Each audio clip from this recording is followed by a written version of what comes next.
New this morning, the U.S. is revoking the Colombian president's visa after his visit to the United Nations. President Gustavo Petro took to New York streets in a pro-Palestinian demonstration and urged the U.S. military to disobey Trump. Take a look. Desobedezcan la orden de Trump. Obedezcan la orden de la humanidad.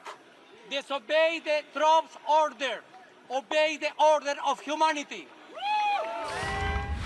All right, for more on this, let's bring in CNN contributor Stefano Pozzebon in Bogota. Stefano, where is the Colombian president right now? Well, Danny, Gustavo Petro is here in Bogota. He arrived around 4 a.m. local time, which is 5 a.m.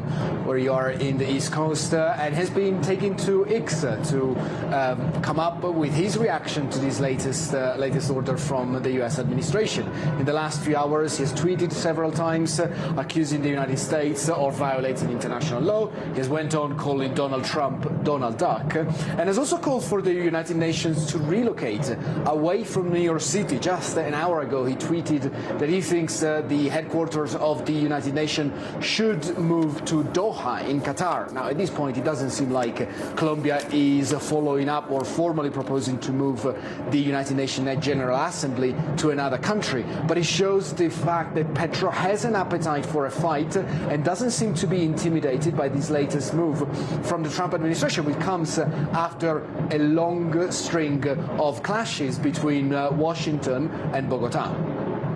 Well, so to that point, it's fascinating because the relationship between the U.S. and Colombia seems incredibly tense right now, which feels like a reversal from years of growing ties, certainly pre-Petro, between the two countries. So what's at risk right now if these two leaders can't get along?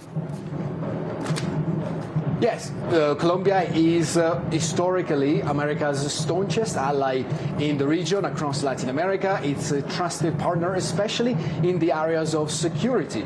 Think that the Colombian military has been involved in several foreign wars led by successive U.S. administrations since at least the 1950s. There was a Colombian foreign expeditionary team that went to fight in Korea side by side with the U.S. Marines, and that's where this special relationship has been cemented. Now, Petro comes into power 3 years ago, the first left-wing leader, has a troublesome but working relationship with the White House under Biden. Now with Trump, they really seem not to get along. Petro was one of the first leaders to stand up to the new policies from the White House of increased deportation. You might remember back in January, he ordered the temporary suspension of deportation flights. There has been threats of special tariffs on Colombia because of this relationship, which has been damaged. And of course, less than a month ago, well, the United States decertified the Colombian state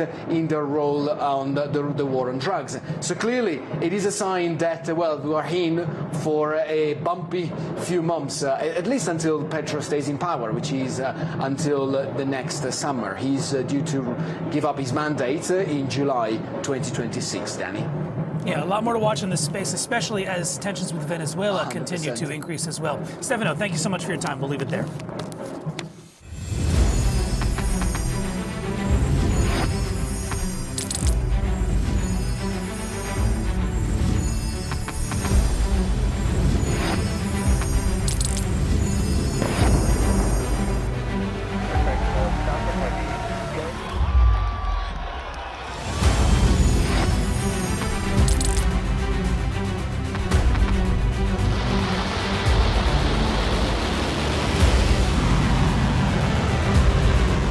Been fighting so long and so hard that they don't know what the they're doing.